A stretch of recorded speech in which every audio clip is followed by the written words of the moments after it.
And it is relief for the Prime Minister this morning as he's seen off the Tory rebellion to get his Rwanda bill through the House of Commons last night. Order. Order. The ayes to the right, 313. The noes to the left, 269. So the ayes have it, the ayes have it. Unlocked. Well, the emergency legislation went through with a majority of 44 after Conservative hardliners backed away from their threats to vote it down. No Conservative MP actually voted against the bill. Instead, 29 of them abstained. But the Prime Minister can't relax just yet. The Tory rebels have warned they would try to defeat the bill at the next reading unless it's hardened in the coming weeks. However, as the former Immigration Minister Damien Green said, any attempts to harden the Rwanda bill could result in more moderate Conservatives backing away. If the amendments actually either break our international commitments or mean that our commitment to the rule of law is questioned, then in the One Nation group we've said, we've told the government very openly and said publicly that we would vote against them.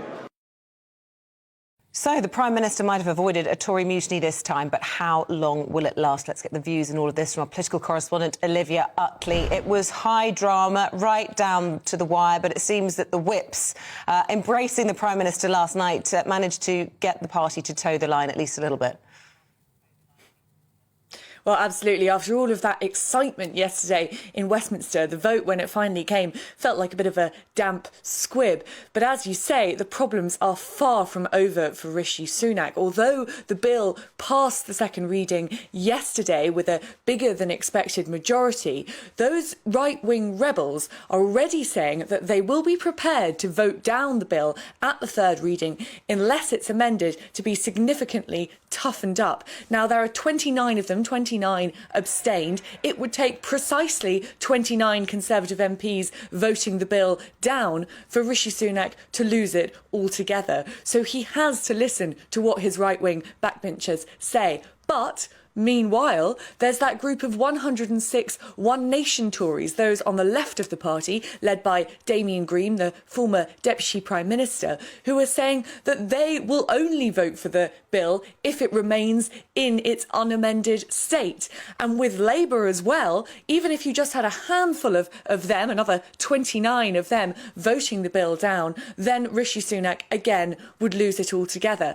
What I was hearing quite a lot from Conservative MPs yesterday in Parliament was frustration that it's been allowed to get this big. Rwanda, they think, was supposed to be a relatively minor part of the Conservatives' immigration policy, but it has become this flagship dream of Rishi Sunak because he's been talking about it so much ever since he became Prime Minister. Those Tory MPs feel that other parts of the Conservatives' illegal immigration plan are beginning to bear fruit. The deal that the Prime Minister struck with the Albanian Prime Minister earlier in this year have seen Albanian migrants crossing the Channel in dinghies reduced by 70%. That extra money that's been given to the Channel has been improving French policing on the shores of Calais. So there are movements forward, but all of the airtime, all of the headlines in Westminster at the moment are obviously just taken up with the Rwanda plan. And there are plenty of Conservative MPs, even those who voted for it last night, who are supportive of the Prime Minister, even those who came out on TV yesterday and supported it, who worry that it's just not the silver bullet that Rishi Sunak seems to be selling it as to the public. What way was it sold to various wings of the party, though? We look at that breakfast yesterday, we look at the abstentions that took place in the House last night. Promises must have been made from the Prime Minister that come committee stage, don't worry, guys, we'll sort it out there.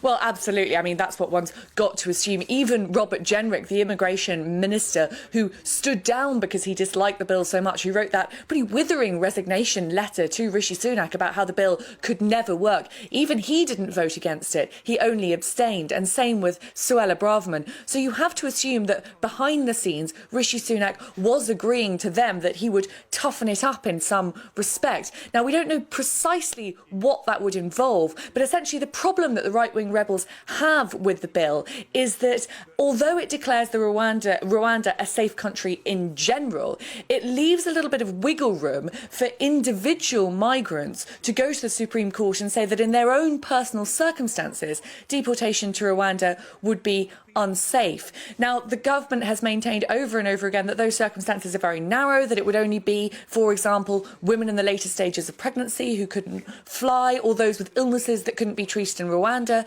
But as yet, that isn't actually written into the legislation. So perhaps Rishi Sunak has promised that those specific circumstances would be explicitly laid out in that legislation. Or perhaps he said, and there was a hint of this yesterday, I was watching the debate in the Commons, James cleverly reassured Bill Cash that Parliament would be supreme over any court decisions. So perhaps that's the way that Rishi Sunak has managed to get his backbenchers on side. We will find out in the new year. But of course, the problem is that the further he goes to toughening this up, the more of those right-wing backbenchers he gets on his side, the more likely he is to lose some of those One Nationers. It is a difficult position to be in. Thanks very much, Olivia. We're going to get the thoughts now of our senior political commentator, Nigel Nelson, who joins us this morning. Nigel, interesting what Olivia was saying there about how the number of Conservative MPs saying they can't understand why Rwanda has got so big. But I put it to you that it is a deliberate strategy by the Prime Minister, because although it may not succeed, it certainly appeals to a particular wing of the party to be looking as though they're doing something about these crossings of the Channel, and distracts from the fact that actually they have huge net migration, which they aren't actually doing anything about.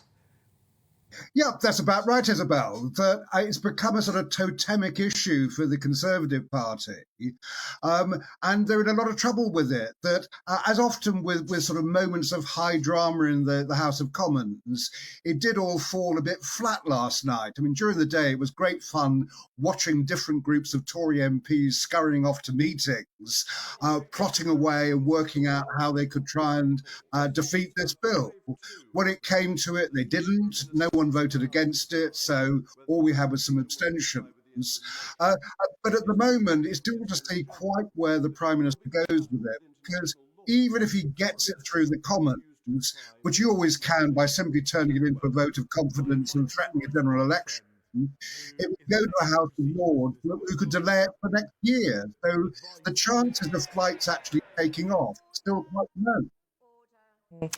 What about, in all of this, the position for Labour? And we'll be doing sort of morning round with the Shadow Cabinet a little bit later on.